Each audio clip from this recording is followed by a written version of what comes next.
Welcome. I'm Gerry Oginski, a medical malpractice and personal injury trial lawyer practicing law here in the state of New York. Thank you for joining me.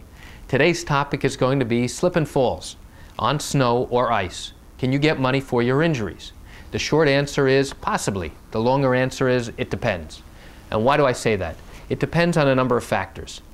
One of the things that an attorney needs to know when you slip and fall on snow or ice are, what is it that you slipped on? Was it ice? Was it snow? It's very important to know the distinction. The reason is we need to be able to show what it was you fell on, and we need to know how long the condition existed.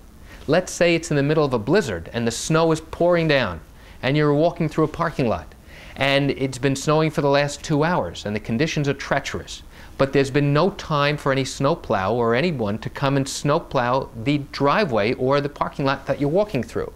Well, how then is the owner of the property going to know that the condition is hazardous or that they didn't clean up the way that they were supposed to? Or say you're walking down the sidewalk in front of someone's home and they are obligated to snow and shovel all the snow in front of their walk and to put salt or sand down in order to create friction so that people do not slip and fall. Well, that's important for us to know when the sidewalk was shoveled, when it was cleared away, because there are instances where snow will continue to fall or where it gets warmer, where you have a melting situation and then at night it freezes up again. And the owner of the property may not have sufficient time to come back in the middle of the night or in the morning and clean away that area. So in the next morning when people are on their way to work, they may walk by that area, which is slippery, and fall. The problem is being able to prove notice. How long did the condition exist that the owner of the property should have known about and taken steps to clear it away? Or maybe somebody actually did clear the snow and ice away, but through a period of days and nights of melting and refreezing, the condition existed again and nobody bothered to tell the owner of the property that this condition was there. They thought everything was cleared away and there was nothing there. Oftentimes we'll see cases where someone is in a parking lot getting out of their car and it had snowed a few days ago and where they parked might be on a hill.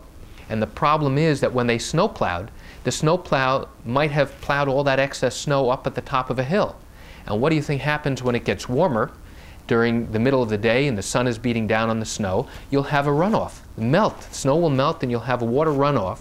But what happens at night? It freezes again. And when that stuff freezes, sometimes it forms a layer of thin, clear ice. We sometimes call it black ice because you can't actually see it until you're on top of it or slip on it. And the next morning when somebody goes to their car to go to work or go run some errands, they don't realize it's there, they fall and get injured. And the questions that an attorney always needs to know is, what were you wearing? What type of weather was it? Was it snowing out still? Was it clear? Had it snowed the day before? What were the temperature like?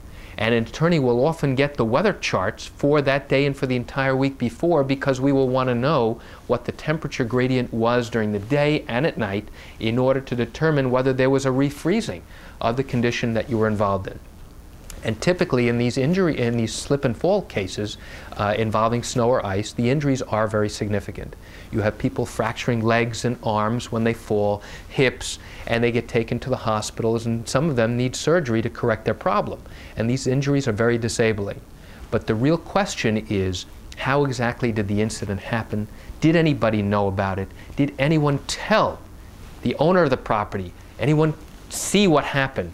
Those are crucial facts that you need to know about before knowing whether or not you have a valid case. That's it for today. I'm Gerry Oginski. Thank you for joining me. Have a great day.